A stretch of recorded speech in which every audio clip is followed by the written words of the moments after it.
कम से कम अगर हम राष्ट्र निर्माण की बात करें तो अपने परिवार के लिए, अपने समाज के लिए, अपने माँ बाप के लिए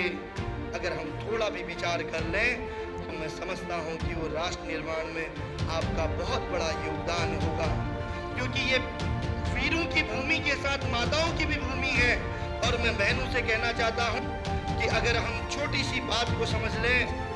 अगर हम माँ के कष्ट और माँ की तपस्या का महत्व को समझ लें, अगर हम अपने गुरु द्वारा बताए गए रास्तों में चल लें, अगर हम ये मान लें कि जिस माँ ने पढ़ाई कभी न किया हो, अगर हम ये महसूस कर लें कि जो माँ हमको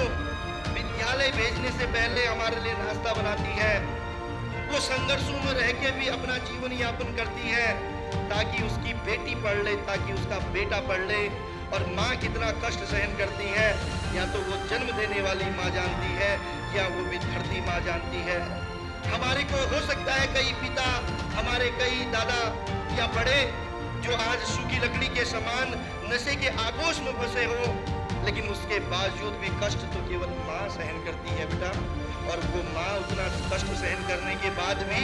इस विद्यालय में अगर तुमको पढ़ने के लिए भेजती है, अगर वो माँ चाहती है कि उसकी बेटी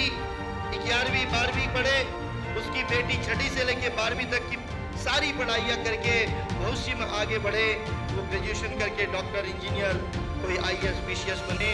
वो कोई वक्ता तो कोई प्रवक्ता, कोई खेल में तो कोई संगीत में जाए, तो केवल उसकी एक आस होती है कि उसके बुढ़ापे की जो ताकत है वो उसकी बेटी बनेगी, उसके बुढ़ापे का जो सहारा है वो उसका बेटा बनेगा। लेकिन वही बेटा, वही बेटी जब 16 साल, 17 साल, 18 साल के हो जाते हैं,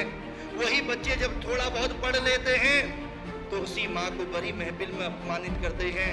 उसी माँ से कहते हैं कि तुझे क्या पता, तू तो पढ़ी लिखी नहीं। जिस माँ ने भूखे प्यासे होके स्कूल भेजा था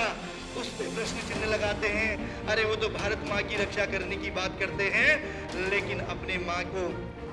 अल्प आयु देने की काम करते हैं।